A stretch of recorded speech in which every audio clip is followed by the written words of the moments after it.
Welcome everybody to PinstripeChronicles. I am Tats. I am here with Donald and Rob, and we've been away for a couple of days with the weekend, but we are back, and we want to give our opportunity to chime in on the whole Correa signing with Minnesota. And I put a video out of my instant reaction as the news came through on our Twitter and Instagram. But what was your guys' reaction when you heard it? I wasn't surprised that we didn't get him. I was surprised to see that he got options for the first and second year.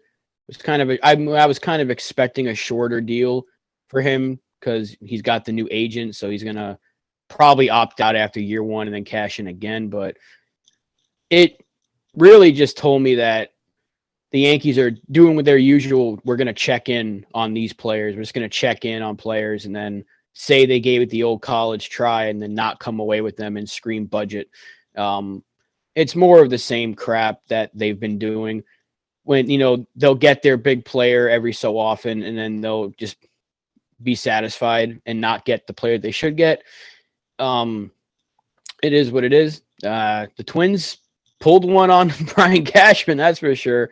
They got him. They said, hey, take $25 million off of our payroll for us, and we're going to sign the player that you probably should have signed. And yeah, it's annoying. It's annoying when you look at the whole grand scope of it, because we are responsible for the Twins having what should have been our left side of the infield. So yeah, that's kind of annoying, but that's another great point. They've actually got our left side of the infield than what should have been. Let's be honest. Cashman got done. He got played at his own game. He's actually been outdone this entire offseason. He has been completely done by opposition general managers. He got absolutely we as fans have been hoodwinked, bamboozled, and deceived, and flat out led astray. Listen, he went into this offseason promising, that we got, we have a priority at shortstop. And he went after precisely zero of the all-star shortstops or any of the shortstops that were on the market. Zero. And the Twins were like, oh, all right, okay. Here's the plan. We're going to try and we're going to see if we can play the Yankees here. We're going to play them into thinking that this is going to be a great deal for them. And the Yankees ended up eating all of Josh Donaldson's money, $50 million, which took us out of the market for first base and shortstop. The all-star upgrades that we would have gotten had we not eaten Josh Donaldson's contract. So we eat all of Donaldson's contract, take on Volpe, and the Yankees are excited. Oh, Cashman's like, I got a great deal. How's what a great deal. And then the Twins are like, woo-hoo! Correa, hi, you want to sign for the Twins? Beautiful. We got $50 million now. We can give it to you. I mean, Brian Cashman got absolutely done. And it's an embarrassment that our general manager is getting played like this. He has been here long enough to surely know when there's a deal out there that seems a little bit shady. And when that came through, there was a reason why I was upset, because I knew that taking on Donaldson's money took us out of the market for shortstop, out of the first base market. And what the Yankees are doing now is they're spinning. They're spinning. They're using their PR spin. They're using their political PR spin and to try and make it out like they are doing fine and they didn't get completely bamboozled. And the Yankee fans are the ones that are paying the price for it. No, it's the initial reaction. I was just pissed. It really was. And if it wasn't so late at night, I would have yelled into the camera, but I didn't want to wake up the wife. But you could almost see it in my face. I'm just trying so hard to compose myself and try to be a little professional with my frustration. Don't be professional. Go for it, bro. No, let it loose. I can't understand what Cashman was thinking.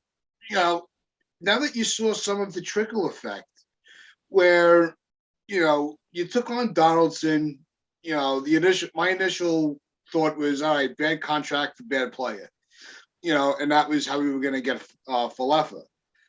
And I thought that it was maybe a move, it was really Falefa and Gio, and having to take all that money on Donaldson. We talked a little bit how Hal was trying to backstep and backpedal his explanation of all his expenses, and I tried rationalizing that, with it's not just about the Yankee, the players' payroll. There's so many other things that go into account, and this was a very gettable contract for the Yankees or any other of the 29 other teams could have made that contract with Correa. That is as fair a contract for the player because he's getting the annual money, and the team that they're not handcuffed for a lifetime. The opt-outs is what makes it interesting to me. And I think that there has to be something that the public is not knowing. Was there an issue with the physical? I heard that question proposed, because, he does have the injury history. Is there something that we don't, that came up in the medical, in the physical? Maybe the Yankees will go after him next year if he opts out, if he has a big enough season to warrant opting out. If he has I'm sorry to cut you off there, but if they didn't go after him this year, they're not going to do it next year because Volpe will be closer. This whole offseason's based around Volpe. You think about it. Then we talked about the pressure that puts on him. It's such an unfair amount of pressure to put on an A-ball player right now. You're the future, kid. We're not going to sign. There were 5 all-star available shortstops this offseason. 5. And we traded for a good one, and I understand what Cashman's plan is. Let's improve the entire infield. Donaldson is an overall better player than Urshela.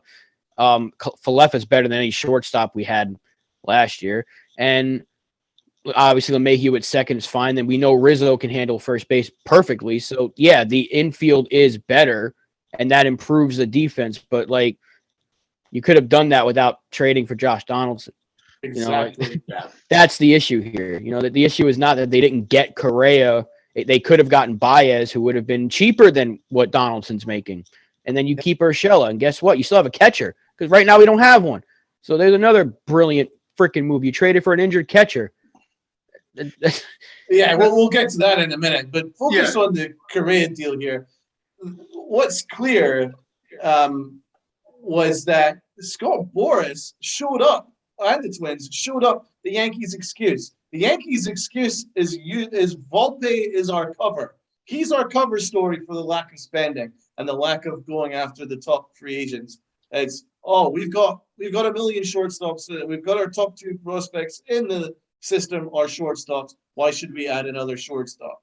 But the thing is, people are missing the point because that is an excuse.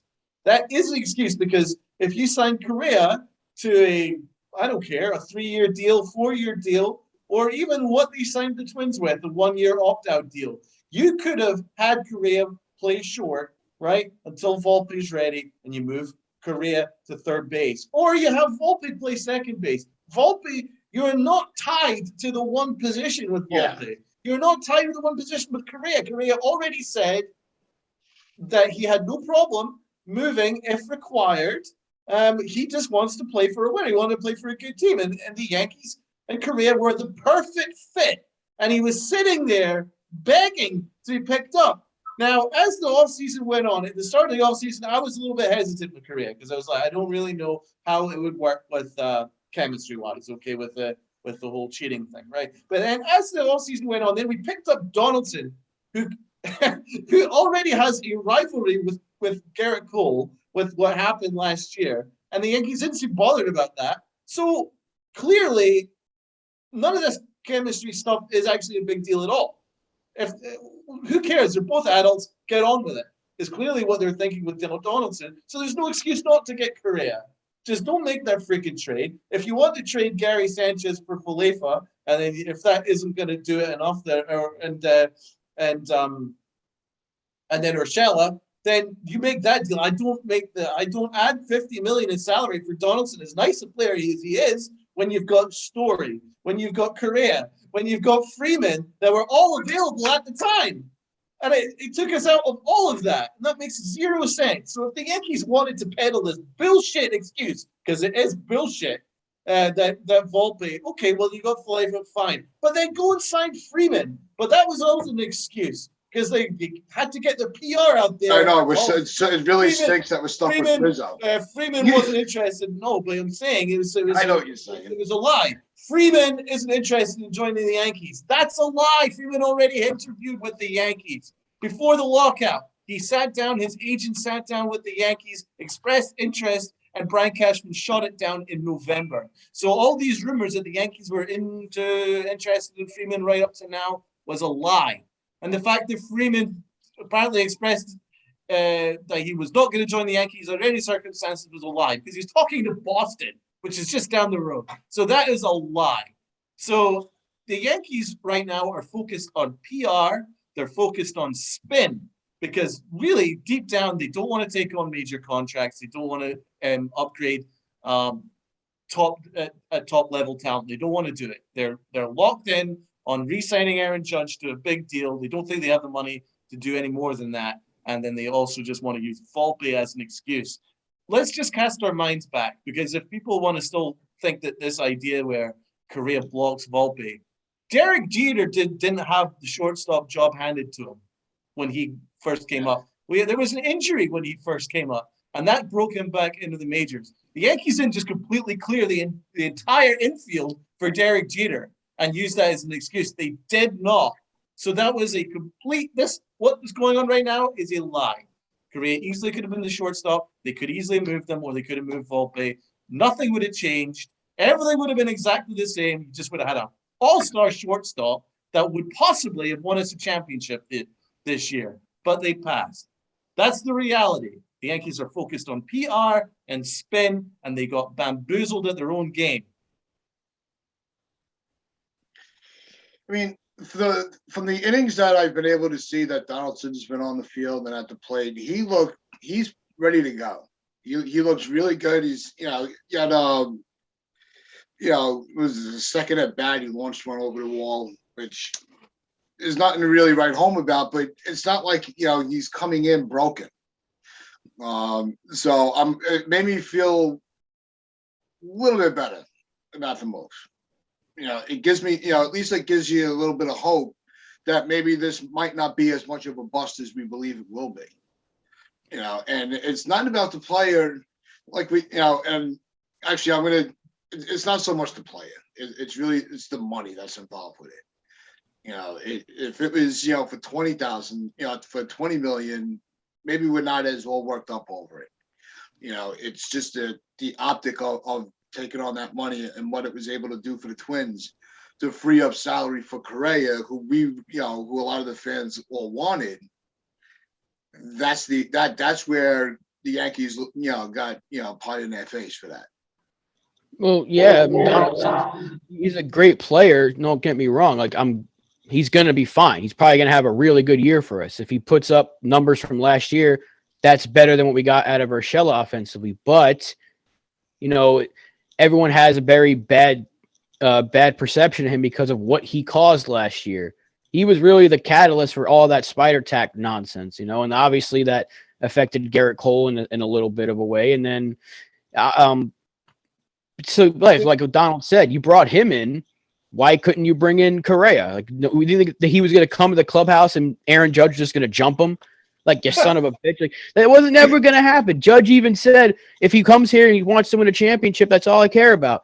These are grown-ass men. They can be professional. So, yeah, the whole optics of it, that's all what it comes down to. It's the optics. It looks bad. Because, yeah, Donaldson and Falefa are an improvement over what we had last year on the left side of the infield. But you could have done a lot better in total this offseason because you did all that last year to reset the luxury tax. And yeah, you went over the threshold, but once again, we're talking about how they're spending the money. How much are you paying Chapman right now for what? How much are you paying Britton to not even pitch? There's a lot of contracts. Maybe you shouldn't have re-signed LeMahieu if it was going to hamstring you like this. You probably should have never have traded for Giancarlo Stanton if it was going to do this to you. You should have never signed Garrett Cole if this was going to be the case. So that's the issue here. If the Yankees were going to always operate with this budget, but every once in a while we're going to add that one big free agent just to appease the fans, we know you can get everybody you want. That's our issue. We're not asking for a $300 million payroll, but we know you can get whatever player you want, especially free agents. And you can get a lot of trade targets as well. But again, they're doing what Donald said, half pregnant. They're going all in on the prospects, but they're also saying we're going to still spend to try to win now. You got to pick one. Yeah, it's one or the other. Well, that's it. What are they going to do with all the shortstops that are in the system? They have 6 in the top 30. Thank you. What is the plan here? What is the plan here? They don't know. They don't have a plan. That's what we've been screaming about since the show started. You can't play all of them. You can't play Osvaldo Cabrera, Peraza, and Volpe all in the same infield. That doesn't make any sense. There's no room for all three. And then Sweeney, and then I mean all these infielders that we're gonna just have just sitting. We can't fit them all in. It just doesn't make any sense. Like, you have to pick a direction, because either way you're gonna lose. If the Yankees are gonna be like, oh, we're gonna win now, but we're not all the way in, and we also have to have our prospects, which we're gonna hug to death and we're never gonna get rid of. One of the values are gonna go down. You know, the Yankees are either not gonna win in the regular season, or they're gonna bring up. They're not gonna develop the talent that they should be developing, because they're not giving, you know, if they're playing Volpe, then there's no room for Peraza, or they don't know where they're going to fit all these other pieces in. It doesn't make any sense. That's why it's half-pregnant decision-making. They could easily have packaged those prospects to go and get a pitcher, or they could have packaged those prospects and say, okay, well, we're not going to give up Volpe to Oakland. We're not going to give up Volpe, but we'll give you every single other prospect in the system that you want. Combine it all, and we'll give you, and we'll take Olsen. I mean, that made sense. I just don't understand what we're going to do with all these shortstops. It's a half-pregnant philosophy. They're basically saying we're win now, but we're not all the way in, and that's this is what they need. This is what they need to do. Okay, they need to call Oakland. All right, and they got to say, all right, Volpe's not an option. Any of these other shortstop prospects that are in the top, which one do you want? And get Murphy, because we need help in that catching position so bad. Because we already traded for an injured player, which is the Cashman special. Because if the more injured you are, the more likely you want to be a Yankee. Yeah. You know, and now where Higashioka was the backup, now you're forcing him into a role that he's never been in before. You know, where he was Cole's personal catcher. He was personal catcher for Kluber at the end of the second half of the year last year, and he did very well in that role. I'm not diminishing what Higashioka could do behind the plate, but are you comfortable? You know, how comfortable are they having him as your everyday catcher, and who's going to be the backup now? Exactly. Good Rob segue. Brantley. You got your wish, Tats. It's Rob Brantley. I'm not an idiot after all. No, the whole catcher situation bothers me. The only people that should be happy about Higashioka being the starter are the old heads that have been like, I'd rather have Romine over Sanchez. Well, now you got your wish, because now you got the perennial backup to be your starter. So congratulations. I would take Gary Sanchez any day of the week over what we have right now in the catching room. But whatever. You know, we traded for an injured catcher, and now we should have been in the market anyway. Rort Vet, whatever the hell how you say his name, should never have put you out of the market in the first place. So we've been in talks or checking in on Oakland's pitchers for the last month now. So, you know, maybe we should be making a move with them. They're a perfect trade candidate, because you can get a starter and you get a catcher, and it's probably not going to cost you Volpe or Dominguez. It could cost you Peraza and then some, which is fine, because, again, we don't need that many shortstops in the top 30. You have 6 of them, literally. So you can trade one of them and the others, and you can add to the rotation, which needs it, and you can add it to the catching room, which desperately needs it. So then right there, you improve the team, and the team is much better than they were. You know, if they make that trade tomorrow, they're better than they were today. with that But move. it's like if they're not getting any traction on a trade for the starting pitchers from Oakland, shift to the catcher position. See if you can get him. And then look elsewhere for pitching. The pitching, I'm saying it, I don't think is the biggest issue on this team right now. It's the catching position. You need a formidable catcher to be able to handle this rotation. There's a lot of, as many question marks as there are with the pitching. A proper catcher solves a lot of those issues. Exactly. I mean, NJ.com have an article here saying desperate Yankees eyeing Cubs Wilson Contreras to be the catching savior. The reason is because they traded knowingly for an injured Ben Rortvedt. It's so odd that they knew going into the trade that he had an oblique strain problem, and the Yankees weren't deterred from that at all, which is odd. But okay, so if that's the case, then why are they not in on the other catchers? Why are they waiting this long? I mean, obviously, we're in this situation where the season starts pretty soon, and the only catcher that we have is Higashioka. That's basic major league quality. Brantley shouldn't be in a major league roster anymore. I mean, that was crazy, and it's so ironic that when we did that podcast of best free agents to sign, the only one that we signed was Rob Brantley, and that was the one that I ripped you on, Tats. I don't even know. That's karma. That is karma. And my point was, it was for the catching depth. Exactly. But I mean, listen. Little did we know, I would have actually, had a point on that. Yep. Well, you got the point now. No, listen, I really hope we trade for Wilson Contreras. If we acquire Wilson Contreras, then it changes our attitude. Because right now, the Yankees offseason has been terrible, actually atrocious. And I mean, I'm not saying that the team is terrible, and I'm not even saying that the trade was terrible.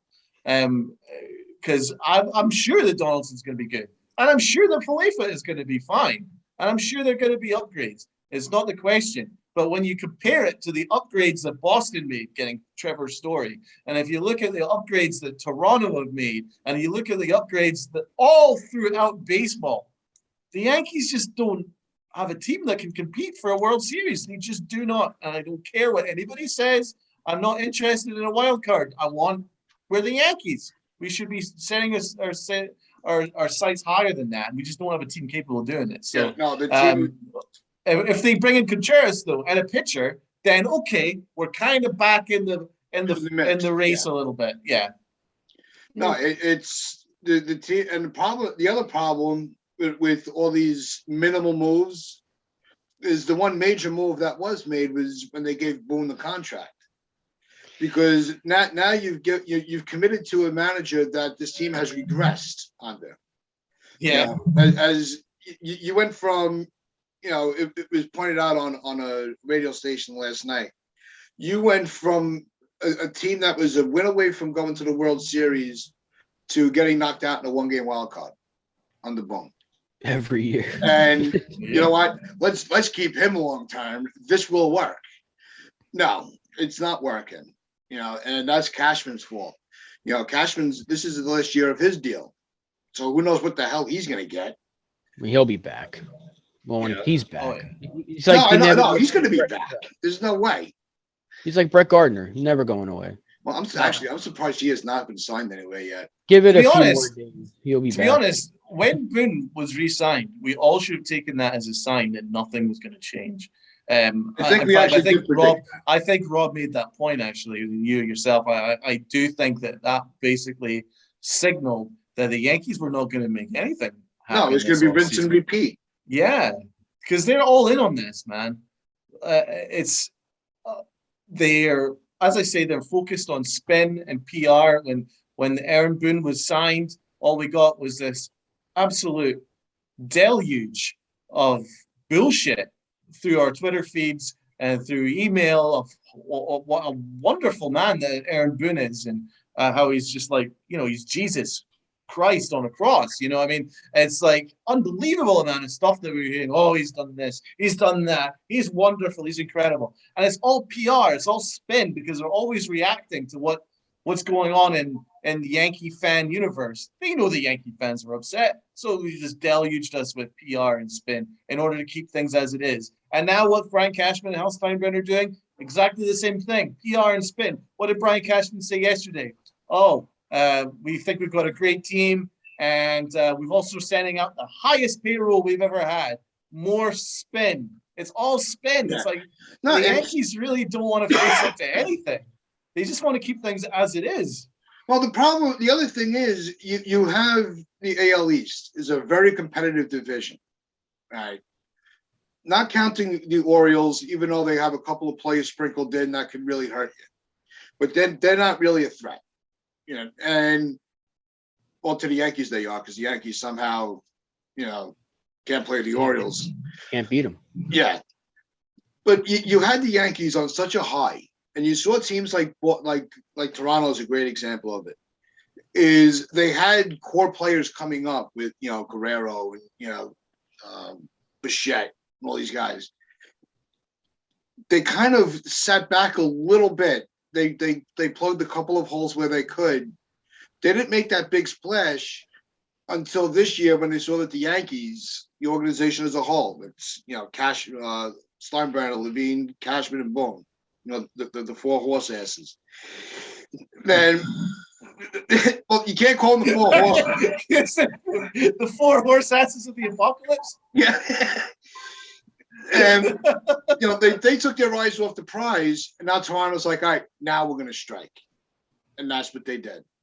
It goes back to the optics thing, you know, because we were going to give $25 million to Verlander when we could have given 23 to Robbie Ray. We gave 25 to Donaldson. We could have given 23 to Javier Baez or Trevor Story, you know. So it's just the optics of it. Those are two younger players for less money that would have helped you win right now. Instead, you don't want the years. That's their issue. They don't want to be strung to the years.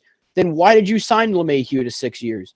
Yeah, you know. Why is that the case when you know LeMahieu was over 30 when you signed him? It's just the optics of it are so bad. And yeah, I don't care our payroll's that high. Look at the money we're giving out to players that we could be paying a quarter of the freaking price for and get better production. Chapman is the perfect example. He's not even our best relief pitcher, and he's getting paid like one. He's getting paid like a starter to pitch one inning, and you don't know if that inning's going to go well or not because he might throw 6 pitches to the freaking backstop. Or he might throw 9 straight strikes. You just don't know what you're getting out of him, and you're paying him like an automatic closer. No, he's not automatic. And yeah, you could. Here's another thing that doesn't. You're spot on, Rob. But here's another thing that doesn't make sense. The fact that had Brian Cashman clearly had a very tight budget going into this offseason. Because look, we haven't spent anything. We've literally spent nothing. Because if you look at the money that we've given out the Twins are taking on Gary Sanchez's money. We've paid off Luke Voigt, essentially got nothing back for him, so the money's off the books. The Urshela money's off the books. We've taken on Donaldson, but when you think about it, we've only spent an extra 9-10, and then Rizzo we just re-signed. Okay, so we've not really spent all that much money. We maybe added another 30-40 million off the payroll, which is really nothing in comparison to the other teams. Okay, but if we were working on that tight a budget, okay, and we had this many holes, okay, why didn't Brian Cashman go, well, the money allocation doesn't make sense. You know, I'm paying Britton 18 million and paying Chapman like 18 million.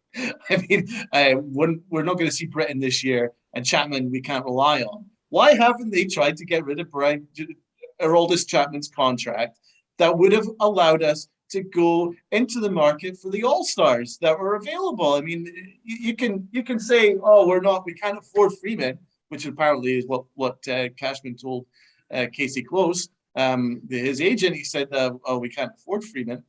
Then why don't you go and make it so that you can afford Freeman? You free up the money that you do. That's like any team that is working under a salary cap, which we've created a salary cap. Any team in any other sport who are working under a salary cap, but they need a player to go and make them better. Do you know what they do? They trade rid of those contracts that are stopping them from signing that player, free up those contracts, and then you go and get that player. I am not, as Rob says, I'm not wanting a 300 million payroll. I'm not even wanting a $280 million payroll or a 260 million payroll. You could have easily fit 240, 250 and signed either Correa or Freeman and traded for Olsen. And you easily could have made all the moves that you needed to make to become a championship roster by getting rid of some of those contracts. There's a bunch of teams in the National League which would have loved Chapman. That would have saved us a bunch of money. You used Loizaga as a closer, and then you go into that market for shortstop and first base, and now we're not ranting into a podcast and Yankee fans aren't upset. That's what doesn't make sense. And the second thing that doesn't make sense is well pointed out. If you bid $25 million for Verlander, why have we not acquired a pitcher since then? So Verlander was the only pitcher on the market that we're interested in? The optics don't make sense. Yeah. Yeah, for them to jump out of the gate like that, to try to get Verlander while you had all the, you got premier shortstops on the market. You could have made a deal with one of, whether it was Correa or Story, pick one of them, Baez, if you want to add a third name into the mix, and then that could have given you a direction of your offseason. But they are, and we've said this, they're putting too much pressure on Volpe. And Volpe from his activity so far in spring training has been very positive. Feedback has been good. He looks good on the field. He looks good at the plate. But a lot of prospects in minor leaguers in spring training tend to play a little better than expected, even though we all know it's clear that they're not major league ready. You could see that they are at least, a really good ball player. Is there anyone in spring that's jumped out at you guys? Oswaldo Cabrera. Yeah. I like him a lot. I think in a perfect world, he'd be, if they wanted to use him as the utility role that we want Falefa to be in, if we can get it at bats. But we have a logjam on the infield right now. So that's why I think another move has to be made, because where is Torres playing? You can't bench him, and you can't bench LeMahieu. So you really, unless you're trying to use that DH spot as a real rotational piece, and you don't start Aaron Hicks day one, and they're going to let Stanton play the outfield more often, then that's the only way I can see it. But right now, you don't have room for all these infielders. Another infield issue, they have too many infielders. Yeah. That's why. Yes, Cabrera's jumped out at me too. He was one of the guys that kind of jumped out at me. I thought he had I really like the look of him. The guy can play in the infield, second base as well. Looks good defensively, and he's got a power bat, as you've seen in spring. I would love the Yankees to give him an opportunity. No, I think he's going to make earlier. Maybe not this year, but down the line, because someone's going to get hurt. But you mentioned earlier, there's not a place for all these infielders. They could theoretically make an entire infield out of 4 of these shortstops. It's just there's still 2 more that are out of the loop right there. So again, it's everything that we've been saying. You can afford to move one of them at least in a trade to get your team better right now. I mean, Peraza could easily play second.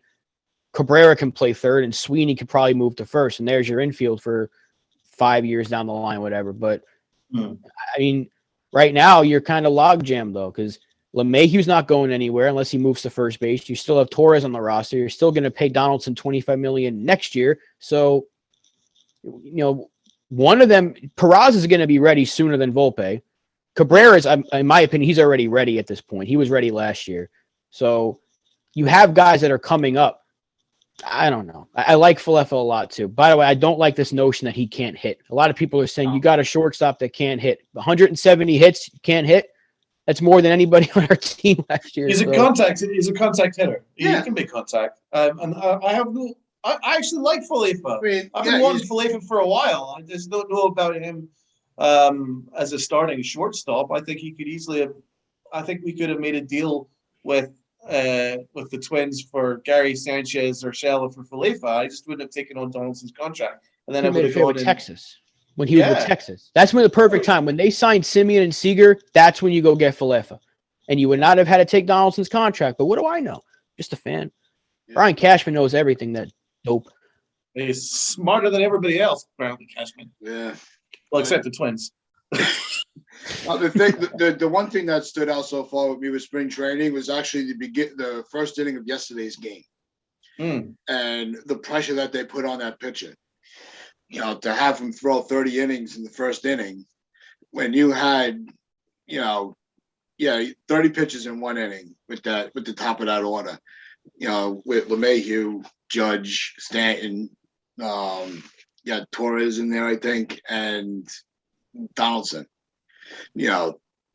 And they were just their at bats were just so patient. They weren't swinging at dumb pitches. Donaldson struck out, but it was just a really, really deceiving slider. It was a really good pitch. I can't blame Donaldson for that one. But sometimes the pitch just gets the best of you. But I mean, Stanton, his power is right where he left off. I mean, you heard it right off the bat. It was just one of those straight doubles down the line that if it just had a little elevation, it would have cleared a wall.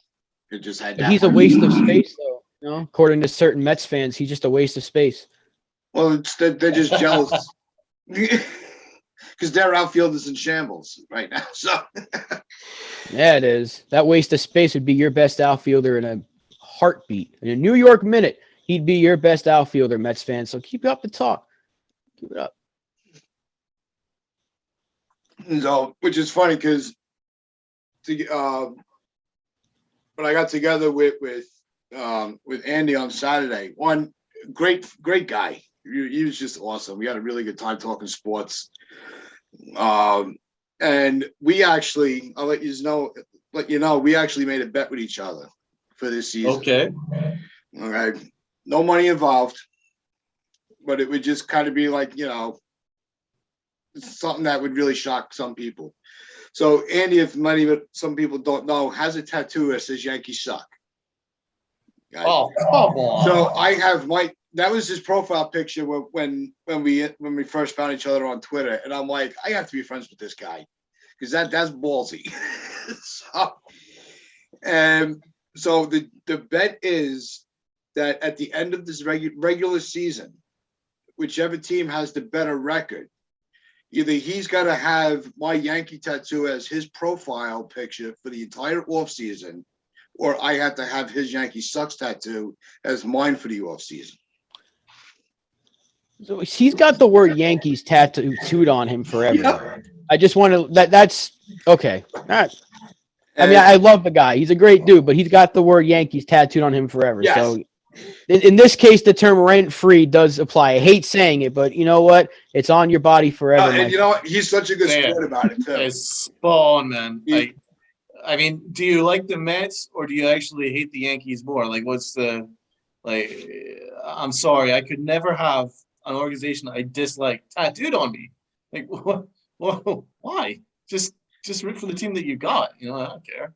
It just kind of shows a rent free. I mean, honestly, that's just. I'm not for that at all. Those Mets fans. That's just bad, man. Sorry to call you out there, Randy. I know you watch. It's just pure. Come on. It's all in fun. It's all love. Yeah, it's all for love. All right. So, what's your biggest expectation coming out of spring training, Donald? Health. Stay healthy. That's all I care about. Get Aaron Judge extended and stay healthy. Yeah, that's good segue, man. Apparently, we're discussing a deal with Judge very soon. I think the deadline is basically the end of spring training that we have to have this locked up. Interesting about Aaron Judge. Did you guys hear his comments about the Red Sox bringing in Story? No, I haven't seen him. He was asked about it, and he goes, oh, I'm not too excited about that because from what I'm hearing, reading articles and stuff, people in the Yankee locker room were really hoping that the Yankees make a big deal. They were really hoping that the Yankees would make a headline deal, and Aaron Judge is one of them. He was hoping Correa would be signed. He was hoping that Trevor Story would be signed, one of these guys, because they want to win. And it's an odd optic that Hal Steinbrenner was talking about paying stadium debt as opposed to freeing up money that would require to go and get the best players on the market. So Aaron Judge, his comments, he didn't sound too impressed that we passed up on Trevor Story. Reading between the lines, he said he wasn't too excited about having to face up to him. So you know what? It's interesting that it's not just the fans that are pissed off. It's not just the fans that are ranting away and all that stuff. We don't know what's going on behind the scenes in the locker room. I'm pretty sure the locker room is watching this going, well, where are we right now? Are we a World Series team or are we just trying to service stadium debt? So it's interesting that Aaron Judge kind of vocalized that. Aaron Judge wants to win bad. I don't think he's going to take any excuses otherwise. So no, because the Yankees need to start taking winning seriously if they want to hold on to their superstar. Well, the Yankees focused on paying Aaron Hicks and Severino. But drag that feet on Judge. Again. Above him. Exactly. Yeah. Above him. That doesn't make any sense to me. So, listen, the Yankees are reaping what they sow. They're getting exactly what they deserve right now. And Aaron Judge, I'm sorry, he needs to he shouldn't demand any discount. He shouldn't accept any discounts from the Yankees. He should demand top dollar, demand what he's worth. Because the Yankees have put themselves in this hole. The Yankees have put it all on Aaron Judge and Volpe, right, as their cover for not being competitive in this offseason. So, hey, if I was Aaron Judge's agent, I'd be like, listen, the Yankees have zero leverage in this situation. So you go and you demand what you need to demand for your future. Yeah. I know I don't sound like a great fan, or I'm just not gonna bullshit anyone. I have to be completely honest. The way the Yankees are acting right now, they don't deserve any breaks. They don't deserve any discounts because all they're doing right now is they're acting with zero leverage. And that brings us to the Luke Voit trade. Again, that trade, we got a single A pitcher in return for Luke Voit, who's one of the better power hitters from a first base position. What did you guys think of that trade? I didn't think it was a complete bust. You had to make a move somewhere. You had to. Could they have done better? Maybe, but who knows what interest there was for him. I don't think they were really, as much as a lot of it was being built up that he was this hot ticket item. Maybe he wasn't as hot a ticket outside of New York than we thought. But at the same time, it was their number 8 or 9 prospect in their organization that we got it for him. So it's not like we got him for somebody. It wasn't like a draft pick. That's a maybe. This is a pitcher that's going to that's projected to be very good. Well, he was their top pitching prospect, or one of their top pitching prospects. Yeah. So not a bad arm to get, but Voit had to go. There was no spot for him, and he knew it. The writing was on the wall. He was traded like 10 minutes after we stopped recording. So I know that. Yeah, it was. Right. My point is not that we should have kept him. He had to go. But what I'm saying is we had zero leverage in the trade negotiations because we already had Rizzo, and the other organizations are going to know that the Yankees are cash strapped because of this, because Hal Steinbrenner made it completely public that he's skint, right? And then it's not just that, but also they've already got Rizzo, so they knew that there was no place for Voit in the roster, so they had to get rid of him. And every other GM in the world worth their salt would be like, well, we're not going to give you any of our top prospects because you guys are desperate. You're desperate for us to eat the salary, and you're desperate to get him off your books because A, he can't stop talking, and B, you got no role for him. So that's why the Yankees had zero leverage in these negotiations. Why did they not wait? Why didn't they do a pre-lockout when we didn't have a first baseman? I mean, they were obviously always going to get another first baseman in there. They could have traded Luke Voit, and I bet you would have gotten a better return pre-lockout than you did by waiting and then losing out on all our top first baseman options and then bringing in Rizzo. There was no real room for Voit. It was just poor.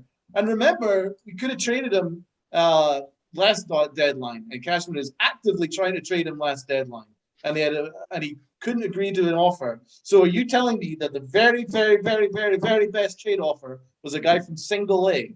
I'm sorry, I cannot buy it. It was just the Yankees went into those trade negotiations with zero leverage. And that's what I'm talking about. Brian Cashman is getting done on a daily basis. He's not going into any negotiations with any leverage. And the trades is when he usually shines the best. Yeah. Do you guys see what I mean? Or am I would you guys agree with that? Maybe Cashman's just losing his edge. Yeah, he's lost it a long time ago because remember when Boone said the league is caught up to us? No, the league lapped them, and now they've lapped Brian Cashman several times over. And this is why I wanted the guy gone. Like, yeah, he's been good, but we haven't won anything since 2009, so why hasn't it been time for a change? You know, like, why couldn't the ownership just be like, it's a fresh start. Luxury tax reset is a beautiful free agent list this offseason.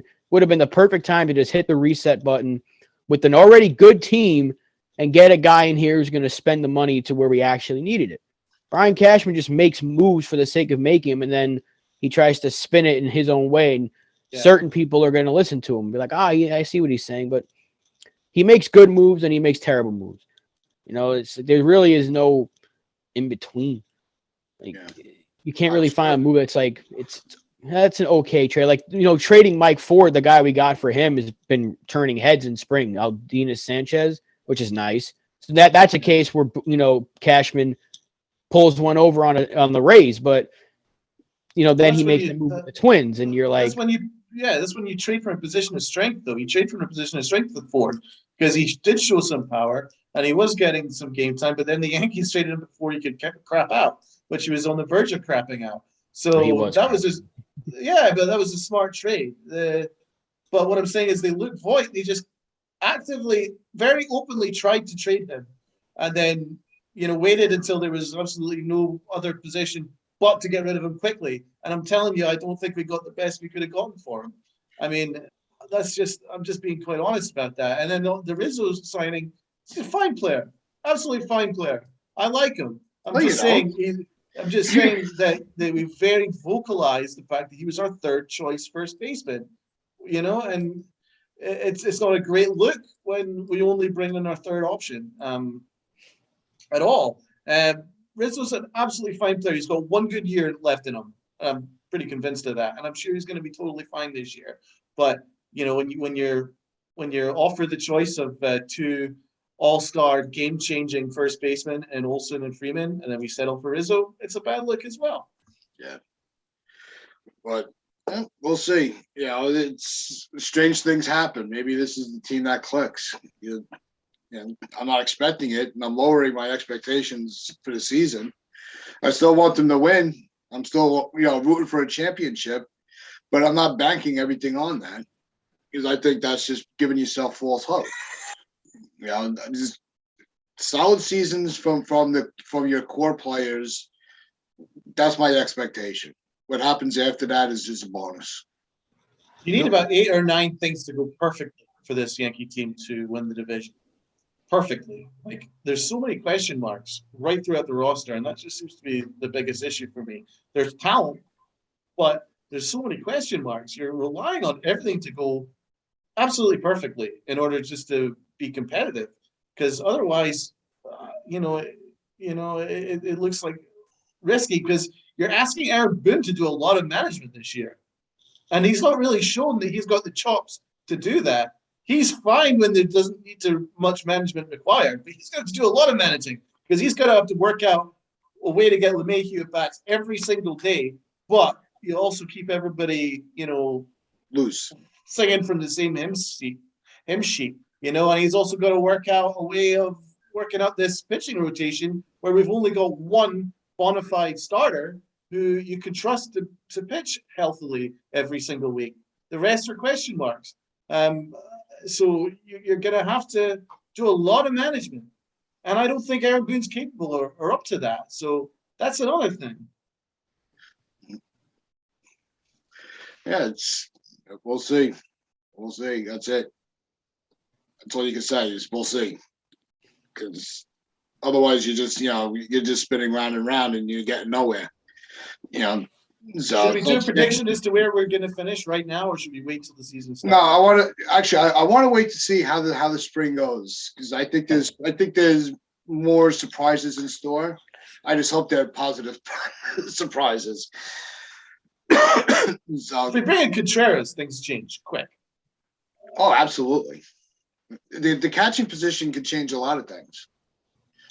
Which is why that was one of the focal points, on the topics today, was that catching position. Yeah, I mean, I'm with you guys. I honestly, I'm not a big Gary Sanchez fan at all, but I wouldn't have made this trade with this situation at all. No, especially knowing that the guy was hurt. That's what doesn't make any sense. And if you That's what made that trade even worse than the Donaldson money. In my opinion, Rodfeld is built like Jesus. He's huge. He's like the Hulk. I mean, we already know baseball players get hurt when they're built like muscle men. When Giancarlo Stanton and Aaron Judge in a full healthy year, they actually stopped focusing on weight, on muscle gain, and it was more, other ways and muscle strategies in order to gain longevity, like aerobics or whatever, yoga or whatever it was that they were doing. But it's less about building huge muscles, because you get hurt that way, and he got hurt instantly, this catcher. Well, let's hope for a healthy spring and a positive start to the year. That's it. And that's it for us today. Thank you for watching. Thank you for listening. Like, share, comment, and subscribe. Let us know in the comments what you think that the all season is going to end up being as the all season. Let us know how spring training you think will turn about. So just remember, wear your pinstripes with pride and play hard.